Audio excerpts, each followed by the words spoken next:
Right along. Good morning, everybody.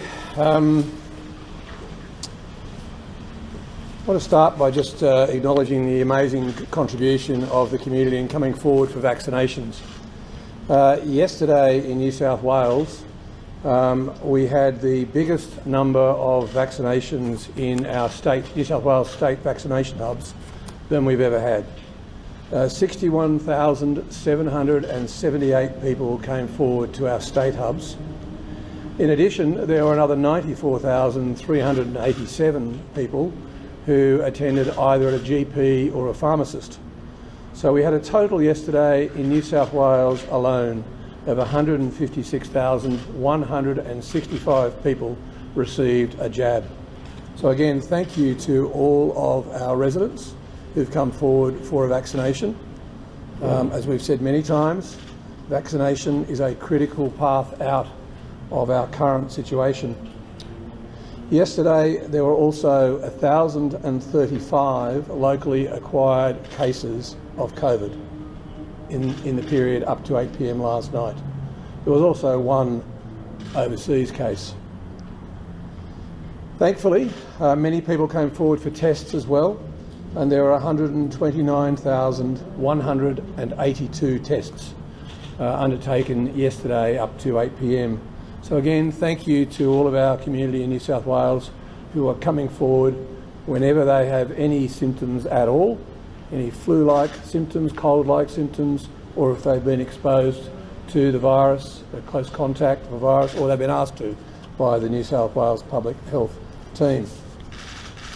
Sadly, very sadly, we had two people pass away to 8 p.m. last night. One was a lady in her 70s from the Sydney Nepean Blue Mountains district, and she passed away at Nepean Hospital. There was also a lady in her 80s from Western Sydney, and she passed away at Westmead Hospital. I want to express obviously my sympathies and the sympathies of the entire New South Wales health system and our government to the families of those two ladies. It's a terrible situation, and to have any loved one pass away at any time is obviously challenging, but in this COVID situation I think many of us are feeling it even more. In addition, I want to just raise some details in regard to the far western region of New South Wales. There were 4 new cases in the far west of the state to 8 p.m. last night. All 4 of those were in Wilcannia. This means that we now have a total of 69 cases in that far west local health district. And I just remind everybody that I think the totals are now 58 in Wilcannia, 6 in Broken Hill, and 1 case has now left that area and gone to Queensland. The western New South Wales area, which is obviously somewhat closer towards Sydney, there have been 42 new cases of COVID-19 reported to 8 p.m. last night, and this brings the total cases in that western New South Wales area to 495 cases. 34 of those cases that were reported to 8 p.m. last night were in Dubbo, 6 cases were in Bourke, 1 was in Bathurst, and 1 is in Mudgee. There is some positive news in Dubbo today, which I'll just highlight too, and that is that we have the first drive-through vaccination clinic opening in Dubbo today, and that'll also be at the showground. I'm sure locals know exactly where that is. Some other issues I just want to address before I hand over to Dr. McAnulty. Obviously, the circumstances in New South Wales are such that whilst we're seeing massive vaccination numbers, we're also seeing substantial cases, and for a number of weeks now we've had no capacity for people to get married. a decision has been taken that it's in a balanced sense. We have to be able to allow people who want to get married to get married. So as from 12:01 a.m. Friday this coming week, couples who wish to marry will be able to marry, but with minimal guests in attendance. So there'll be 5 guests allowed, in addition to those who obviously will be necessary for the actual service. So those officiating and perhaps a photographer to record the event, but we'll work through that during the course of the week. But I just want people to know that if you do wish to get married, you certainly can, as of Friday this week. Another issue which is concerning the health team is that there is a lot of misinformation being put out in social media, and one of the big concerns is women who want to have a child, couples who want to have a child. The misinformation is certainly around deterring people from effectively having a child or having a vaccination, one or the other, by suggesting that there's some negative aspects of being vaccinated in terms of your fertility. Can I just confirm that the most senior health advisory service in Australia has confirmed absolutely that there is no evidence whatsoever that a woman's fertility, for that matter a man's fertility, would be in any way affected by having the vaccine. A strong point, though, that was made to me when I was inquiring about the evidence is that particularly young women and girls who are contemplating having a child should understand that if they don't have the vaccine and they do get the virus, they may suffer from long COVID or from symptoms that would actually make it more difficult to be able to have children and to have as many children as they'd like. So I think the strong message here is don't believe what you're seeing in the social media. Don't believe what's on some of these sites that indicate that the vaccines will cause any difficulty in you getting pregnant. It certainly won't. In fact, it's precisely the opposite. I also want to address an issue around ambulances, and I'm joined here today by Commissioner Morgan from the New South Wales Ambulance, who will have some more to say on this issue. But it's very frustrating at a time when we are getting obviously very substantial numbers of people who need New South Wales health assistance. They need to come to hospital, that there are quite a number of people who are effectively using ambulances as taxis. Ambulances are not taxis. They are meant for emergencies. I think that we all need to understand that if you call an ambulance when you really don't need an ambulance, when it's not an emergency, someone else who may really need that ambulance could well suffer, could well die. So Commissioner Morgan will have a little to say about that, and the pressures also that our ambulance service is currently under.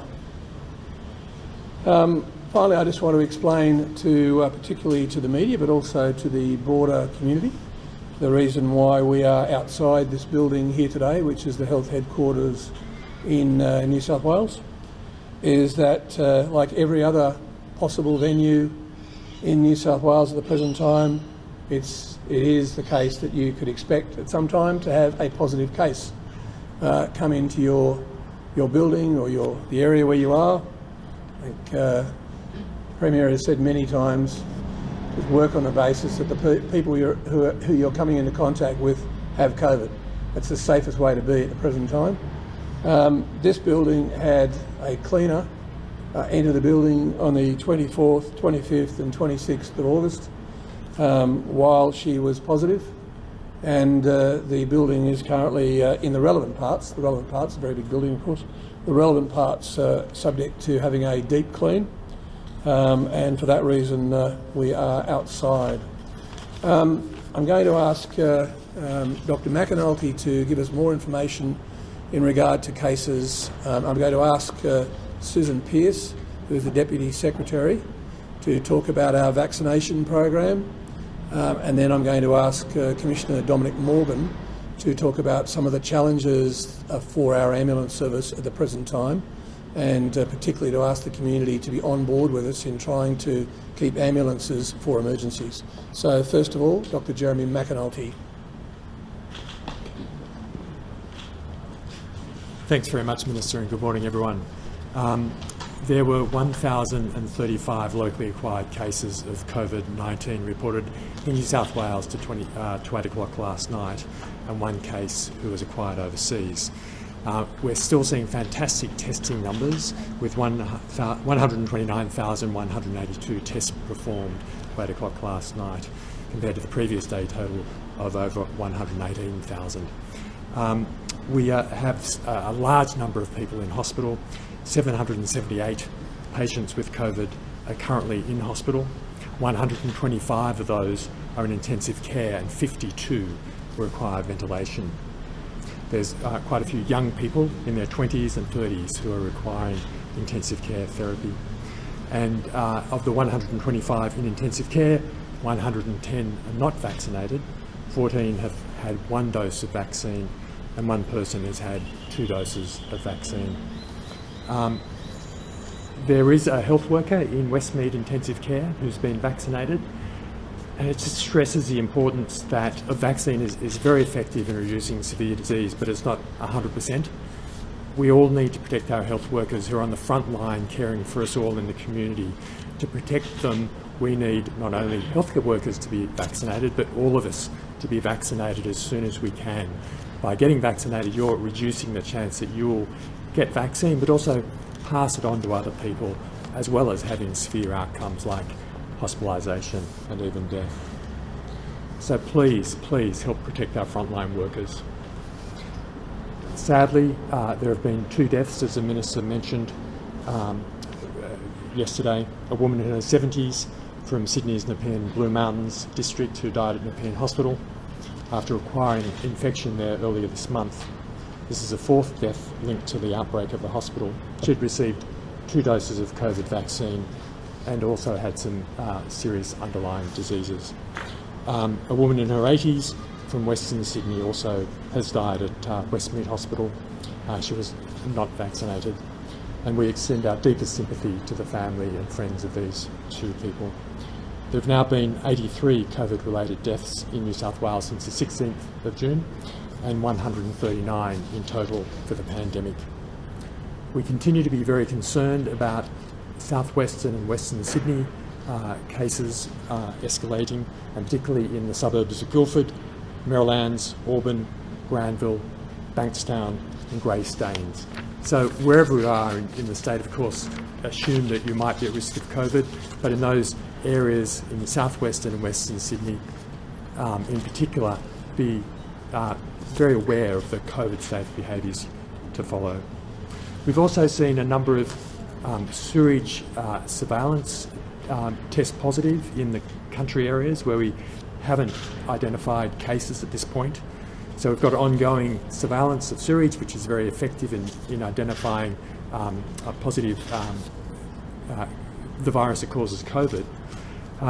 So we've seen that yesterday in Brewarrina, Moree, Merimbula, Barradine and Bonny Hills.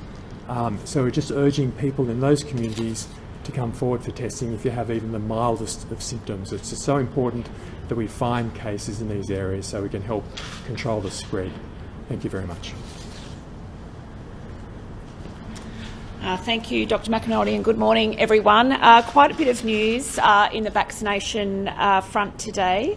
As the Minister said yesterday, Friday, we gave the highest number of vaccines so far in our program across New South Wales health clinics.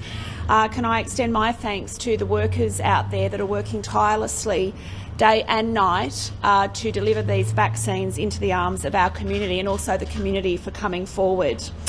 As you know, we have Sports Super Sunday tomorrow. We have had a great response from the sporting clubs right across Sydney, and encouraging in particular people in the LGAs of concern to please make your booking. There are still bookings available, and get out there tomorrow in your team colours. It is an opportunity to have a little bit of fun while we continue with the very serious business of vaccinating our community.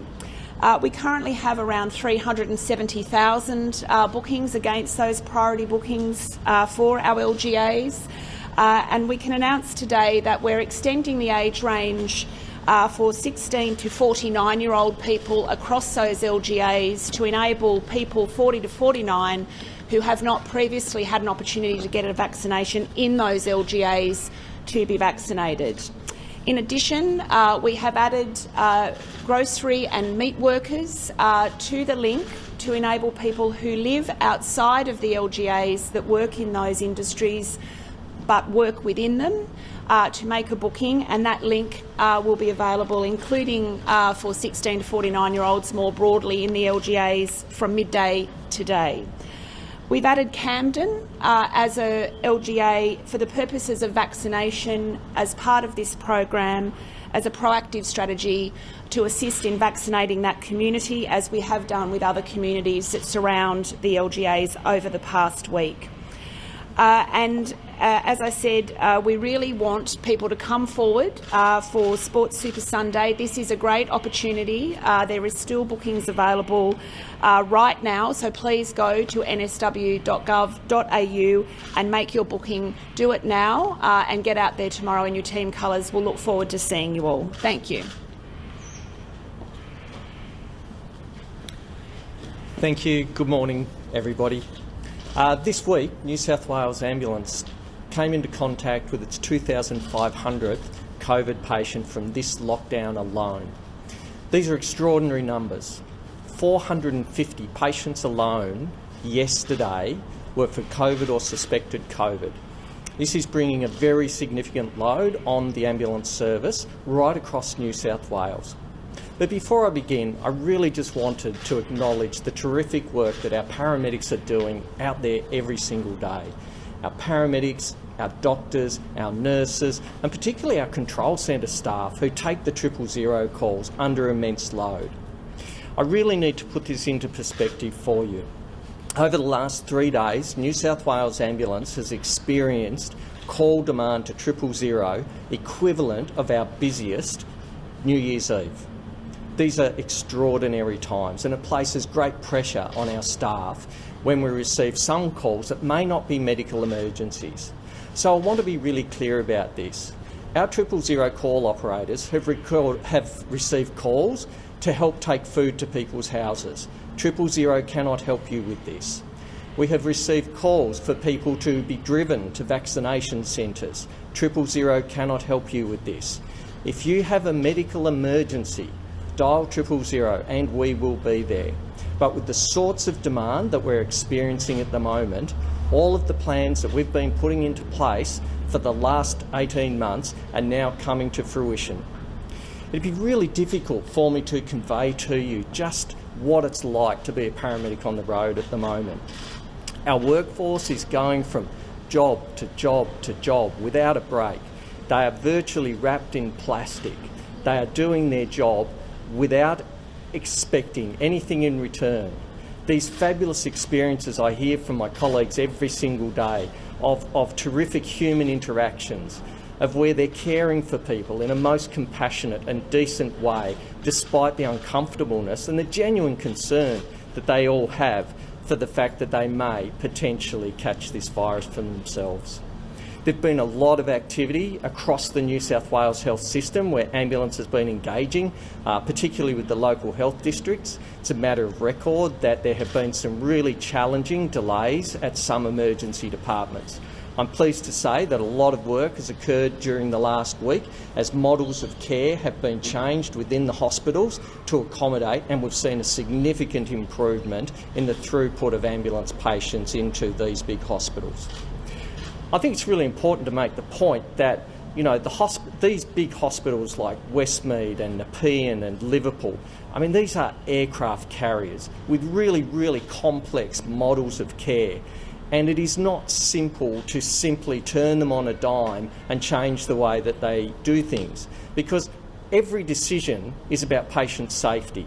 And so while we have experienced delays, I do believe that every person, whether it be our paramedics or whether it be the doctors and nurses of the health system, have actually been working in our patients' best interest to try and keep them safe. And we're seeing good outcomes for that now. Importantly, I want to make this point again. 000 is there for medical emergencies. Anytime you need a medical emergency, you have a medical emergency, New South Wales Ambulance will respond to you. But what we know is last night was the second ever status 3 alert that New South Wales Ambulance has ever had. I need to convey that level of criticality to you. Status 3 means that we are seeing impacts in our ability to respond to the community. When we receive calls that do not require an ambulance immediately, it can have dire consequences. I have been advised this week that we had a 25-minute response to an 18-year-old cardiac arrest. This is devastating. Wherever possible, we need to be avoiding this. We are surging our crews. We've brought on more than 130 new paramedics that were planned from last year. We have another 60 about to hit the road on the 11th of September. We've got another 30 hit the road as of Monday. The government invested heavily in all of the additional ambulances that I asked for last year, and now we're actually rolling them out with 104 new intensive care ambulances, which we haven't had for decades in this state. The people are there, the infrastructure is there, the willingness of our workforce is there, but we do need some help from the community. If you ever want to say thank you to a paramedic, the best thing you can do is get vaccinated. Thank you. Minister, parents who have made bookings for their children who are 12 to 15... Sorry, Lucy, just again. Parents who have made bookings for 12 to 15-year-old children to get vaccinated have had their bookings cancelled overnight after the Premier assured them that those bookings would be honoured. What's happened here? I'll get Susan Pearce to actually give you the details, but as I understand it, I was advised last night that there had been some sort of computer glitch which had allowed people in the age bracket 12 to 15 to be able to book in circumstances that weren't actually intended at this point. As the Prime Minister announced yesterday, for the broader group of 12 to 15-year-olds, that will occur mid-September. But of course, for quite some time, there has been the capacity through the system to book 12 to 15-year-olds who were, or are, I should say, who are Aboriginal, or who are currently on the NDIS, so children with disabilities, and I think children with underlying severe health issues. But I'll ask Susan, I think, suffice to say, it's not desirable, obviously, that people have been able to use the system and to effectively to be able to book in when the system is not ready for those young people yet. The system will be ready by the middle of September, as the Prime Minister said. But I'll ask Susan. Just to clarify. I'll come back. I'll ask Susan Pearce to clarify, because she's actually directly across all those issues. Thank you. Look, can I start by apologising for the inconvenience that this has caused to people? We absolutely understand that people want to get their kids vaccinated as soon as possible. Yesterday, unfortunately, a few things collided that resulted in some confusion. One was a social media post that went around saying that Royal Prince Alfred Hospital had 100,000 Pfizer vaccines that were about to expire. That social media post contained a link. The link allowed people to book, and it was shared very widely. In addition to that, there was a technical issue as we were upgrading our system to make provision for 12 to 15-year-olds more broadly in a few weeks' time. So we have contacted parents who have 12 to 15-year-old children presently who meet the eligibility criteria, which is on Health Direct. What happened was these bookings were able to be made outside of the eligibility checker, which is what has resulted in the issue. So again, we apologise for that. However, we have been in contact with people. We've tried to exclude people who we could see were indeed eligible. We've asked people to come forward if they believe that they're eligible, and obviously any eligible bookings will be honoured. And for others who have children in the 12 to 15-year-old age range that are generally eligible, we will be coming out in the weeks ahead to announce when we can open those bookings up more broadly so that there's a level playing field for everybody across the state at the same time. I think that's an important point to make. And again, we want to make it clear everybody who wants to get a vaccine will get one. It is just a matter of time before all 12 to 15-year-old children will be generally eligible. We'll have our systems ready to go so long as we have vaccine supply at that time, and we look forward to being able to vaccinate the children. Can you just clarify that RPA social media post? Was that in fact the case, that there were 100,000 doses? Absolutely, categorically not. Some of the parents who booked last night who have then had cancellations have since then today got a confirmation email. A lot of them are saying they're just going to print that out and go anyway. What would you say to them? What we would say to people is be patient. Understand that at the moment we're vaccinating a lot of people in areas of concern. There's a good reason for the prioritisation of vaccine at the moment into parts of Sydney that continue to generate 70 to 80% of the state's cases. As I said, we understand people want to get their children. We all want to get everybody vaccinated, but there are priority arrangements in place. And as I said, if children are eligible in those age ranges, we will honour those bookings. 12 to 15-year-olds otherwise will make announcements in the coming weeks as to when they're available. How many bookings were made and have then since been cancelled? I don't have that exact number, I'm sorry, but there were several thousand. Several thousand. Yeah. Minister Hazard, why is rapid antigen testing no longer considered an alternative to one vaccine dose for the authorised workers in those LGAs of concern? And why was the announcement only made public late last night? Well, it had been under discussion for quite some time, and I think the reason that it was announced last night was because the orders were signed last night. It's as simple as that. There's been discussions with industry, between the health staff and industry, and the decision was taken that instead of having the cut-off date as the 30th of August, we would extend it to the 5th or 6th, isn't it, of September? The 6th, to the 6th of September. And would you like to add some more detail on that or not? No, that's fine. Yep. Sorry, can you just explain and sorry, why and the rapid antigen testing the rapid antigen testing can still be accommodated through the COVID safe plans, but the preferred alternative is to actually have people vaccinated, as is evidenced by the fact that, today we've got 80%, more than 80% actually, of all the cases, as was said earlier, in Western and Southwestern Sydney, and many of those are in our authorised workers. So we need people to be vaccinated and to get that first dose. Well, what changed? Sorry, can I just ask what changed? Because we're talking about the rapid... The advice from the public health team. Okay. That's what changed. Is there a supply issue though that you fed into that? Was it too difficult? Into the rapid antigen testing? Yeah, that were businesses unable to get the issues around supply. that were that for some of the smaller businesses, it wasn't practical because the federal body, the federal government advisory body, requires that all rapid antigen testing be done under clinical supervision, and for some of the smaller businesses it just wasn't practical. Some of the bigger ones, yes, and they can still use those as a safety mechanism in their own businesses, but it'll be part of the COVID safety plan. Minister, you mentioned fertility and the misinformation around that, and you said social media is perpetuating a lot of that, but we've actually had reports that some health professionals, like people's GPs, are actually advising them to wait to get the vaccine because of potential fertility issues and even freeze their eggs or their sperm. What would you say to those medical professionals who might be telling people this? What I would say is that, what I'd say more broadly to the community is that the very best of the very best advice comes from the body referred to as the National Centre for Immunisation Research and Surveillance. I spoke personally this morning to Professor Christine McCartney, who is part of that body. She's a director at that body, and she's also part of the professional advisory group, ATAGI, to the federal government.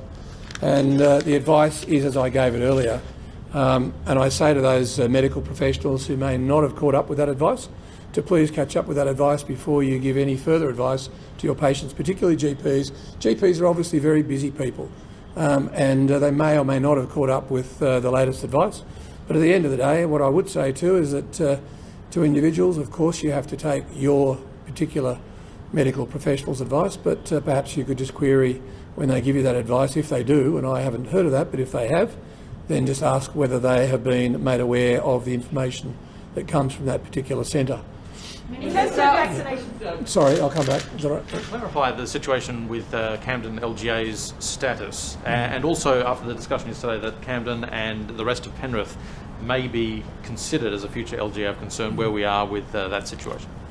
Yeah, look, obviously the public health team are still reviewing the circumstances and watching the numbers closely in Camden and Penrith, but the basic message to the community in those areas is look out for any symptoms and definitely get tested, please. That's the only way we can manage, and go and get vaccinated as soon as possible. It's only for vaccinations that it's now a classified LGA. None of the restrictions apply. Further restrictions apply. Is that? No, it hasn't been classified as an LGA of concern. It's simply we're watching it very closely. Danica, I can just go to Lucy first, then come to you. I think Antonella was before me. Oh, Antonella, sorry. That's right. In terms of vaccination for teachers, we're hearing some sort of independent Christian schools are saying that they've got 10% of their teaching staff who aren't considering getting vaccinated. What will the government do? Will they be unable to teach, or what's the process? What discussions have you had with some of those independent sectors? Look, I have seen those reports, and what I would just say to teachers, I mean, I started my professional life as a teacher, and the one thing we all go into teaching for is because we love our kids and we want to educate them and keep them safe. So I would just say to everybody out there who is in the amazing profession of being teachers, it really is essential that you go and get vaccinated. And I know there's some challenges in particular communities who have particular views, but at the end of the day, vaccination is the way out of this. And we all owe it to our broader community, to our family, to our nation to get vaccinated. But what are the consequences if they don't? Oh, as the Premier said yesterday, that obviously is under review at the present time. The preferred position would be that as many teachers as possible. I mean, obviously there will be some teachers who might have medical conditions, as in any other area. All of us may have medical conditions that would preclude it, but that's by far the minority. So the majority is, the message to the majority is please go and get vaccinated. Lucy, sorry, Danica, I'll come back to you. Just to confirm on that there, could a teacher lose their job if they don't get Look, it's too early. I mean, I know the media love to jump in and start looking at the bad side, if you like, of whatever aspect we say, but at this point what we've said is clearly we want teachers to get vaccinated, and we'll review that. I think everybody in the community would like all of us to be vaccinated, because until we get vaccinated we're not going to get out of the situation we're in. We have a very effective vaccines. Just go and get vaccinated. That's the short answer. Get vaccinated. And so just on the schools plan. One more on schools. One more go. Just realistically, how many schools are not going to go back under the plan that we've got? The Catholic Schools Office is saying it could be as many as 2/3 of schools, given we've got 8 LGAs that still have 400 cases per 100,000 people. Look, I think that's still too early. We're still hoping that people will get vaccinated, and there will be an entirely different situation by the time of the recommencement of the school. So again, let's not jump ahead. Let's do what today demands, and today demands get vaccinated. That's what we need people to do. Danica, sorry. To weddings, the changes that you announced, are a couple allowed to get married indoors inside a venue, and also is hair and makeup allowed?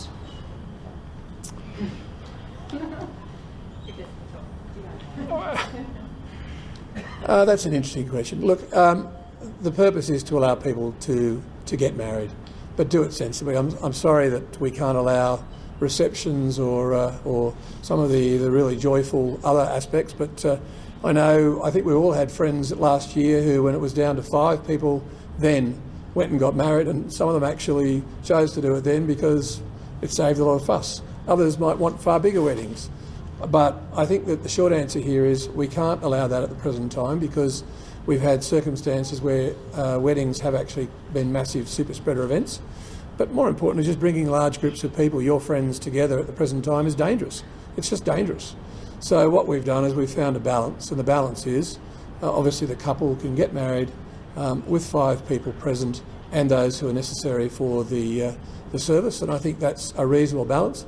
As to makeup and hair, well, I think, Danica, you know, like all the rest of us know, whilst we all might pretty desperate actually to get a haircut, I think I've taken some large lumps out of my head trying to do it to myself.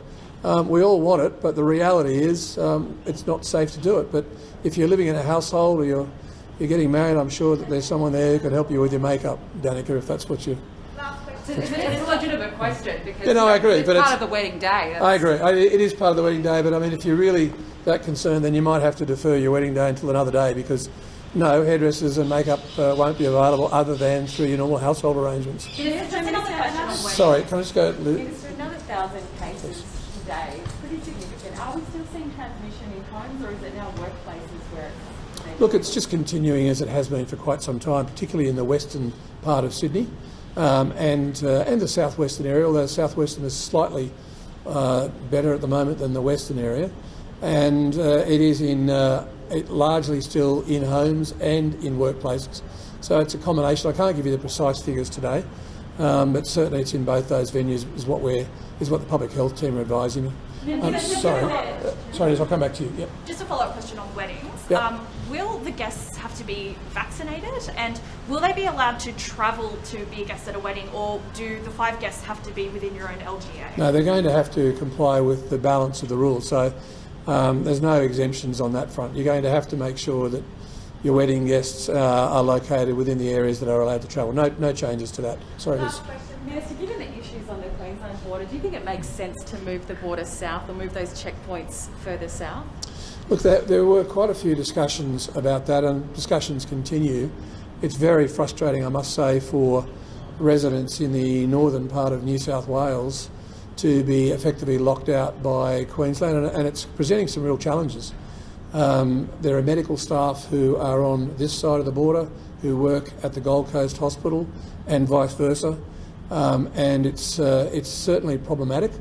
The issue of moving the border further, or the checkpoints further south, has been looked at, but it was considered that it wasn't viable for a number of reasons, and particularly the local community, I think, felt that having for example, the Tweed area divided in half wasn't going to be particularly successful either. So I think the answer here is not to move the border, but rather for Queensland to open up in a more free way to people who are in that Tweed area, particularly those who are needing medical attention. I can't tell you how frustrating it is for me as Health Minister to see patients on this side of the border who would normally be going across to the Gold Coast Hospital to not be able to go there. And I think reciprocally, it's really frustrating for some of the people in Queensland who would like to come across to the Tweed Hospital or have specialists on this side of the border. The border is only a line that's on maps. It's not in the community. It's something that people who live in that area don't really think about. And I would certainly ask the Queensland Government to, as soon as they can see their way clear, to consider allowing a more flexible arrangement for those in that northern area of Tweed. Having said that, I also stress I have never ever in my 20 months in this particular position ever been critical or reflective in a negative way of colleagues in other states who make decisions to keep their own community safe. That's what we do as well, so it's a matter for them, but I would ask them to reconsider that. Sorry, just one more question. Minister, just while we've got you, just in regards to weddings again, does everyone have to be vaccinated? We haven't required that, but I would say to anybody who's getting married, it would be a really good idea if you asked your guests to make sure that they are double vaccinated, but it isn't going to be a requirement in the health orders. But at this stage anyway, we just want to get people back to being married. Obviously maintain your social distancing. Many of these people will be from households anyway that will be attending, so I think that each step will be taken incrementally. I think somebody wanted to ask. Yes, Lucy. For Dr. McAnulty. Oh, for Dr. McAnulty. Yes, Oh, good. Yep. thank you. Dr. Yep. McAnulty. Sorry, Dr. McAnulty, just to confirm, as we start to vaccinate children, what sort of specialist, if any, expertise is needed for people vaccinating children? Is it different at our hubs and centres and indeed clinics? Are we going to need, or do we need specialist sort of, paediatric or child specific skill sets to do those jabs? Look, we've got a long history across our state, across the country, of vaccinating children very successfully. So the issue is about following the national recommendations, and we've got excellent protocols and procedures that are either in place or are developed to address situations of changing demographics. So you want me to change the sort of staffing of hubs and clinics to I might do ask that? Susan to answer that one, if that's okay. Thank you. Essentially, no. All of the staff who are working in the clinics will have the requisite training to ensure that they can vaccinate children. That's obviously part of the work that's underway now. But our well-trained, well-oiled machine will be ready when the time comes to vaccinate the kids. Can I just say one final thing? I just want to thank all of the health staff that are working right across New South Wales at the moment, whether it's the GPs or whether it's the nurses, doctors, paramedics, or the cleaners, and all the people who make our health system work. This is the toughest time, I'm sure, that you will have in your entire lives in terms of working, and I just want to thank you all for the work that you're doing. And also I want to thank the media, unusually. I want to thank the media for getting the messages out and making sure the community know how important it is that we get vaccinated. All of us get vaccinated as quickly as possible. I think we're all desperate to have a Christmas more like our real Christmas, and that would be the best present of all if we could just get everybody vaccinated who can possibly be vaccinated before Christmas. And obviously that's dependent on vaccine supplies, but we're hoping we'll get adequate vaccine supplies shortly to be able to address all those issues. And finally, I'd like to thank the Auslan people who've been here day after day doing the interpreting for those who are hearing impaired, who have hearing issues. Thank you all. Thank you very much. Thank you.